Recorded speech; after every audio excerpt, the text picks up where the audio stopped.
Terima kasih Tuan Speaker. Saya nak rujuk kepada B43 butiran 090000 iaitu pengurusan sisa pepejal negara ataupun National Solid Waste Management dengan izin di bawah perbelanjaan pengurusan. Jumlah yang diperuntukkan adalah 497.5 juta ringgit untuk tahun 2014.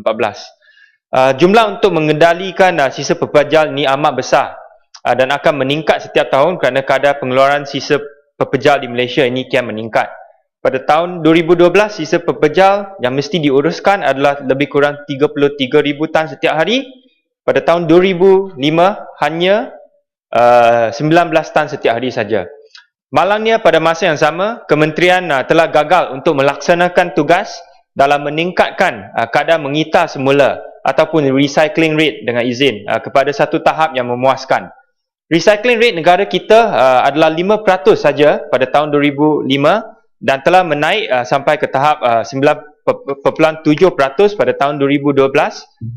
Jikalau kita nak buat perbandingan, recycling rate di negara jiran kita iaitu Singapura telah melebihi 50% pada waktu sekarang. Dan di setengah-setengah tempat di negara maju seperti San Francisco, recycling rate telah mencecah 75%. Saya hendak mendapatkan penjelasan daripada Menteri, apakah sebab kegagalan untuk menaikkan recycling rate kita ke tahap negara maju. Saya juga hendak Menteri memberitahu Dewan Yang Mulia ini apakah rancangan umum untuk meningkatkan recycling rate negara kita dan apakah sasaran yang hendak dicapai. Pada masa yang sama, saya juga nak tanya Menteri, sama ada zero waste policy ini dengan izin adalah satu sasaran yang hendak dicapai oleh pihak kementerian, terutamanya di kawasan bandar di mana economies of scale untuk mengurangkan sisa pepejal ke tahap SIFA lebih senang untuk dicapai sebagaimana yang sedang dirancang oleh bandar-bandar di negara maju seperti San Francisco.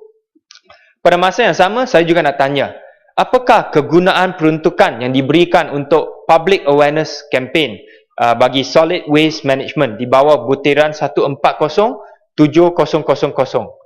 Adakah peruntukan ini digunakan untuk meningkatkan kesedaran orang awam terhadap pengitaran semula ataupun peruntukan ini akan digunakan untuk propaganda membina satu incinerator di Taman Beringin Kepong?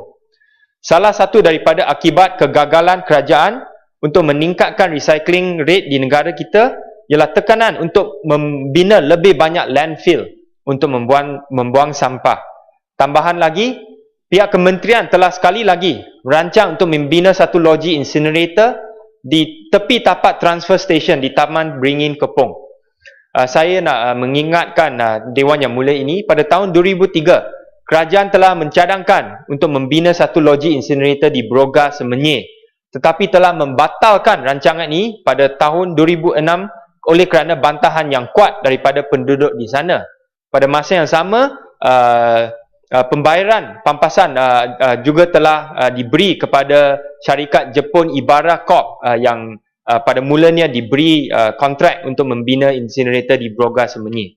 Saya nak minta penjelasan daripada Menteri, sama ada cadangan untuk membina satu loji incinerator di Taman Beringin ini mematuhi syarat-syarat yang ditetapkan oleh Jabatan Perancangan Bandar dan Desa yang mewajibkan lokasi untuk tapak incinerator skala besar untuk dibina di sempadan kawasan pembangunan ataupun luar pembangunan dengan jarak minima dari kawasan tumpuan pembangunan sekurang-kurangnya 50 km radius.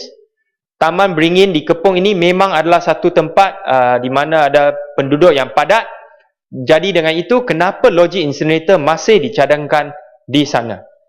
Menteri telah mengumumkan di Parlimen pada 12 November 2013 bahawa satu tender terbuka akan dilaksanakan pada bulan Disember dan akan terbuka kepada semua teknologi dan bukan saja incinerator.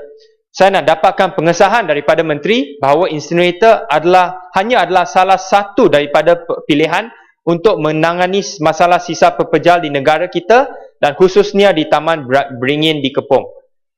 Di satu taklimat yang diberikan oleh Pengarah Jabatan Pengurusan Sisa Pepejal, Dr. Nazri Yahya kepada penduduk di Taman Beringin di Kepong, beliau telah memberi jaminan bahawa semua tawaran ataupun bid yang diterima oleh kementerian untuk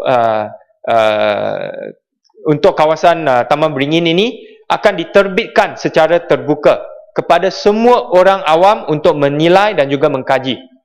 Saya mahu jaminan daripada menteri bahawa apa yang dijanjikan oleh Dr. Nazri Yahya akan juga dilaksanakan oleh kementerian, iaitu untuk make public dengan izin semua tawaran untuk segala teknologi yang dicadangkan ataupun yang dibid oleh syarikat-syarikat yang tertentu di Taman Beringin Kepong. Saya harap menteri boleh jawab soalan-soalan saya. Terima kasih. Ya, Jelantut. Terima kasih Datuk Pengurusi.